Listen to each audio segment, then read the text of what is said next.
बहुत दूर एक देश में एक जंगल था। ये कोई आम जंगल नहीं था। गांव वाले इसे फुसफुसाते जंगल कहते थे।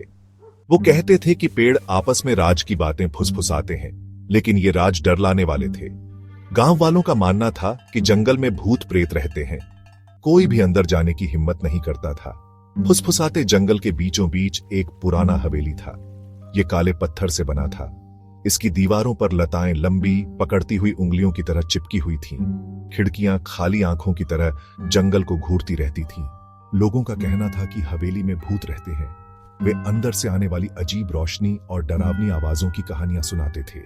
जंगल रहस्य से भरा था। यह खतरे की जगह थी और कई सालों तक यह अनछुआ और बेरोजगार रहा। गांव वालों ने इससे दूरी बनाए रखी।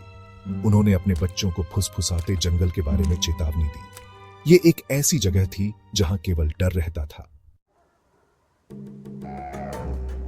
फुसफुसाते जंगल के पास एक गांव में अर्जुन नाम का एक छोटा लड़का रहता था। अर्जुन अपनी बहादुरी के लिए जाना जाता था। वो जंगल की कहानियों से नहीं डरता था। वो इसके राज जानने को उत्सुक था। अर्जुन फुसफुसाते जंगल का सच जानना चाहता था। एक दिन अर्जुन ने जंगल में जाने का फैसला किया। वो भूतिया हवेली को खुद देखना चाहता था। वो अपने डर का सामना करना चाहता था। वो जानता था कि यह खतरनाक होगा, लेकिन वो सच्चाई का पता लगाने के लिए दृढ़ था। अर्जुन के माता पिता चिंतित थे। उन्होंने उससे न जाने की विनती की, लेकिन अर्जुन अटल था। उसने सावधान रहने का वादा किया।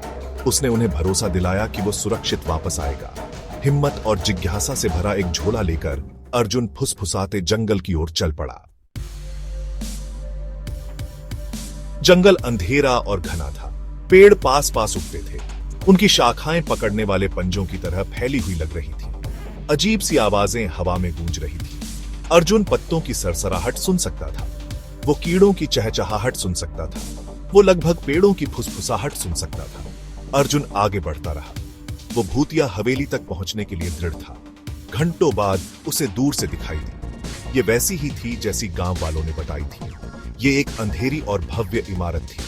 ये अपनी खाली खिड़कियों से उसे देखती हुई प्रतीत हो रही थी। जैसे जैसे अर्जुन करीब पहुंचा, वो उन डरावनी आवाजों को सुन सकता था जिनके बारे में गांव वालों ने बात की थी। कराहने और सिसकने की आवाजें आ रही थी। चीखने और खड़खड़ाने की आवाजें आ रही थी। लेकिन अर्जुन डरा नहीं। वो हवेली के राज उजागर करने के लिए और भी दृढ़ था। अर्जुन ने हवेली का चरमराता दरवाजा धक्का देकर खोला। अंदर की हवा ठंडी और नम थी। हर कोने से मकड़ी के जाले लटके हुए थे। फर्श पर धूल जमी हुई थी। हवेली खामोश थी, मानो अपनी सांसें रोक रखी हो।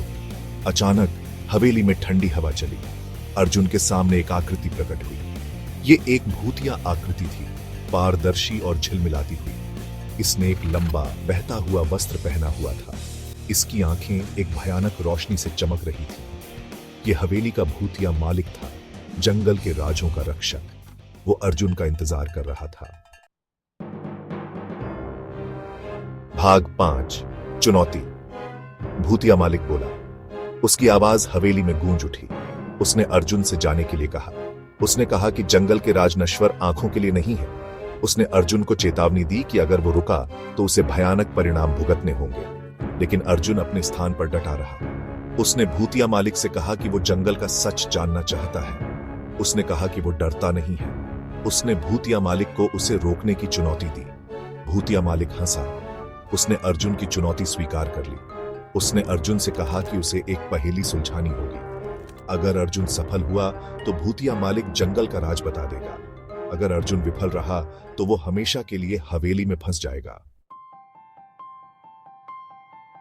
भाग 6 साहस की शक्ति। भूतिया मालिक ने पहेली पेश की। ये जंगल के बारे में, उसके अतीत के बारे में और उसके डर के स्रोत के बारे में एक पहेली थी। पहेली जटिल और भ्रमित करने वाली थी। अर्जुन ने अपनी आंखें बंद कर ली। उसने जंगल के बारे में सोचा। उसे गांव वालों की बताई कहानियां याद आईं। उसने उन आवाजों के बारे में सोचा जो उसने सुनी थी। फिर उसे समझ आ गया। जवाब पहेली के शब्दों में नहीं, बल्कि जंगल के दिल में था। अर्जुन ने अपनी आंखें खोली और बोला।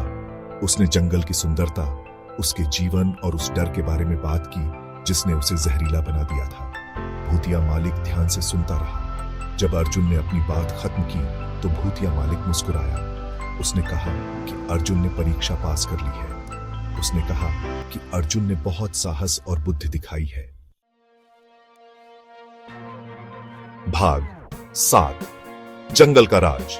भूतिया मालिक ने अर्जुन को फुसफुसाते जंगल का राज बताया। उसने कहा कि जंगल कभी शांति और सद्भाव का स्थान था, लेकिन एक शक्तिशाली जादूगर ने जंगल को श्राप दे दिया था।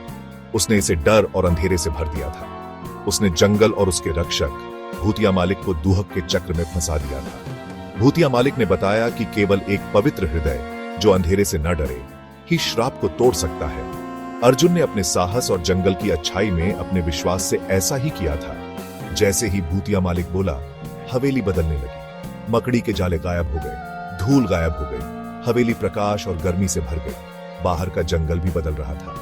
पेड़ सीधे होने लगे, हवा हल्की महसूस हुई, डर की फुसफुसाहट चली गई थी।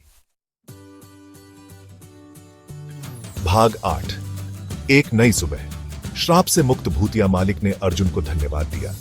उसने अर्जुन से कहा कि जंगल हमेशा उसकी बहादुरी के लिए आभारी रहेगा। जंगल अब डर और अंधेरे की जगह नहीं रहा। यह एक बार फिर शांति और सुंदरता का स्थान था। खुशी और राहत से भरा अर्जुन हवेली से बाहर निकल गया। उसने ताजी जंगल की हवा में गहरी सांस ली। वो पक्षियों के गीत और पत्तों की सरसराहट सुन सकता था, लेकिन इस बार आवाजें डरावनी या भयावह नहीं थीं। ये जीवन की आवाजें थीं, एक पुनर्जन्म हुए जंगल की। भाग 9 नायक की वापसी। अर्जुन अपने गांव लौट आया। उसने सबको अपने साहसिक कार्य के बारे में बताया। उसने उन्हें भूतिया मालिक और टूटे हुए श्राप के बारे में बताया। गांव वाले अर्जुन की कहानी से हैरान थे। वे बहुत खुश थे कि जंगल अब डर की जगह नहीं रहा। उस दिन से अर्जुन अपने गांव में एक नायक था। वो अर्जुन बहादुर के नाम से जाना जाता था। वो लड़का जिसने अपने डर का सामना किया और फुसफुसाते जंगल को बचाया। गांव वाले अब जंगल से नहीं डरते थे। वे इसकी गहराई में गए, इसकी सुंदरता और उदारता पर आश्चर्यचकित होकर फुसफुसाते जंगल खुशी और आश्चर्य का स्थान बन गया। अर्जुन नाम के एक युवा लड़के के साहस का प्रमाण।